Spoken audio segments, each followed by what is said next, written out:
Bíbélì Yorùbá tí ẹ fẹ́ gbọ́ wá láti bibeliyoruba.com. Ẹnikẹ́ni kò ní àǹfààní láti ta bíbélì yìí, ọ̀fẹ́ ni.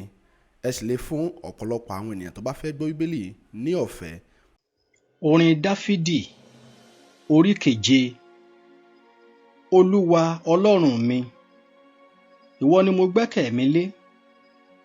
Gbà mí lọ́wọ́ gbogbo àwọn tí ń ṣe inúnibíni sí mi, kí o sì yọ mí kúrò, kí o má bàa fa ọkàn mi ya bí kìnìún á ya pẹ́rẹpẹ̀rẹ nígbà tí kò sí olùrànlọ́wọ́.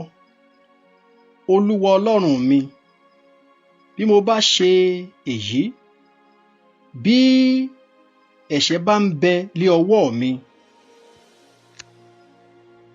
bí mo bá fi ibi san fún ẹni tí tèmi tirẹ̀ wà lé àlàáfíà, nítòótọ́ ẹni tí ń ṣe ọ̀tá mi lé àìnídìí, èmi tilẹ̀ gbà á là. Jẹ́ kí ọ̀tá kí ó ṣe inúnibíni sí ọkàn mi, kí ó sì mú un, kí ó tẹ ẹ̀mí mi mọ́lẹ̀, kí ó sì fi ọlá mi lé inú ekuru.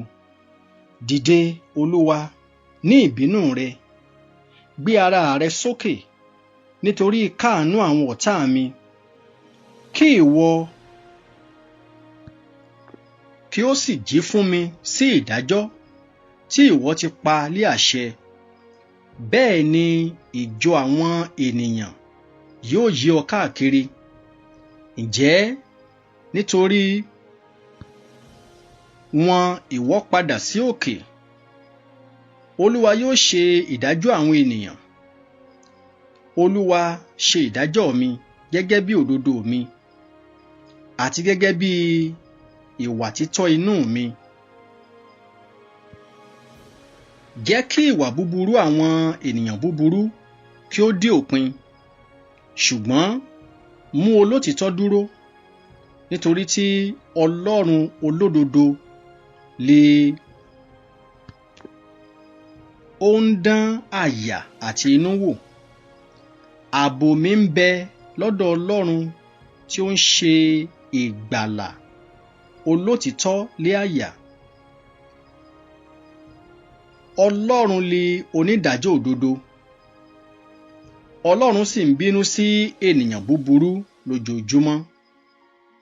Bí òun kò bá yí padà, yóò sì pọ́n idà rẹ̀ mú.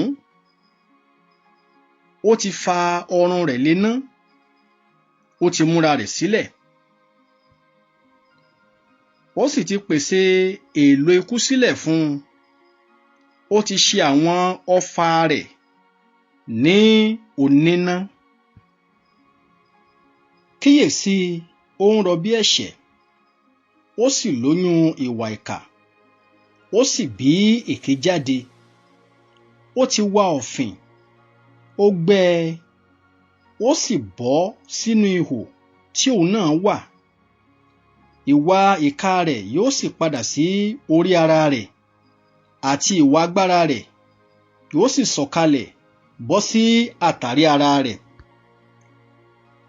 Èmi ó yin Olúwa gẹ́gẹ́ bí òdodo rẹ̀, èmi ó sì kọrin ìyìn sí orúkọ Olúwa ọ̀gá ògo jùlọ.